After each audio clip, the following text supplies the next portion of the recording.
বন্যা এমনই এক প্রাকৃতিক দুর্যোগের নাম, যেটার দুর্ভোগ সীমাহীন। এই যে সীমাহীন দুর্ভোগ, এই দুর্ভোগের দায় কিন্তু আমরা মানুষরা কখনোই এড়াতে পারি না।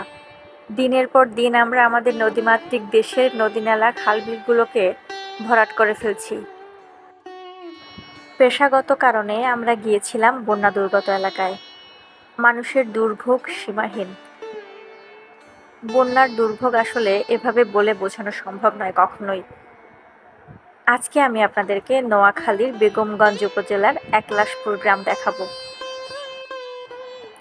পূর্ব একলাশপুরের ভেতর দিয়ে গ্রামের শেষে রেললাইন পর্যন্ত যেতে অন্য সময় সিএনজি চালিত অটোরিকশা 10 টাকা আর রিকশায় যেতে ভাড়া লাগত 20 টাকা।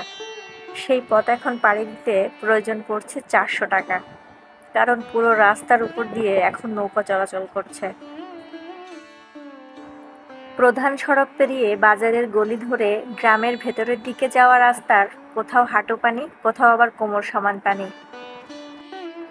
বন্যা মানেই এক ধরনের প্রাকৃতিক পরিবেশে টিকে থাকার জন্য আমৃত্যু লড়াই। আর এই লড়াইয়ে ইনি চেষ্টা করছেন মাছ ধরার জন্য। পরিবেশ যতই বিরূপ হোক না কেন, আমরা তো আসলে আমাদের সেই বেঁচে থাকাকে ছেড়ে দিতে পারি না, টিকে থাকার লড়াইটা ছেড়ে দিতে পারি না। আর আইনছি তো ইয়ে লেও না ওই লগে টডুয়া দুই বেলা তো দিছে আরে হন বেটা লগে টডুয়া দুই বেলা তো না ওরে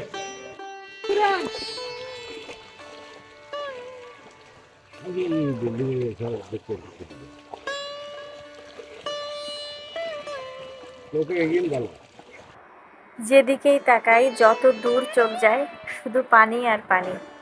পানি ছাড়া এখানে আসলে বলবার মতো তেমন কিছুই নেই। আমরা যত গ্রামের ভেতরে যাচ্ছি সব দিকে চিত্রই মোটামুটি একই রকম। রাস্তা থেকে বাড়ির উঠোনে নামলেই পানি কোমর ছুঁই ছুঁই, প্রতিটি ঘরেই প্রায় হাঁটু পানি।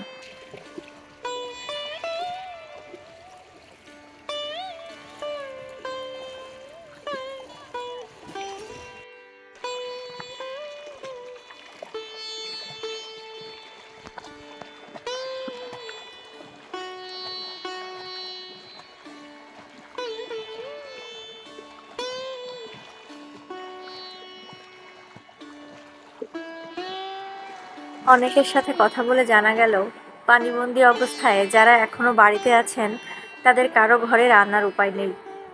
সেখানে নিজেরাই কোনো মতে খাট উঁচুতে তুলে কিংবা ঘরে মাচা বেঁধে তারা রাত কাটাচ্ছেন। আর রান্নার আয়োজন সেখানে আসলে বৃথা চেষ্টা বলা যায়। এখানকার মানুষের একমাত্র ভরসা এখন স্বেচ্ছাসেবীদের থেকে পাওয়া খাবারগুলোতেই।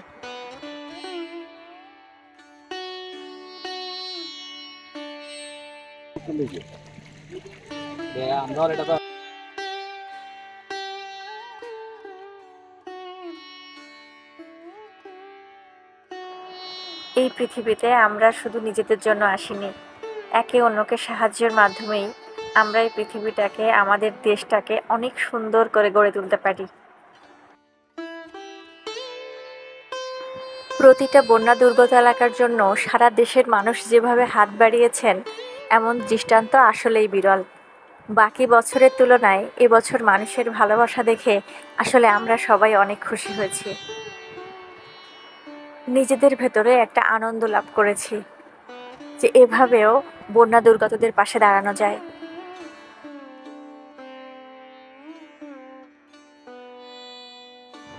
বন্যা দুর্গত এলাকার মানুষদের জন্য পাঠানো ত্রাণের সঠিক বন্টন আমরা সব সময় আশা করি।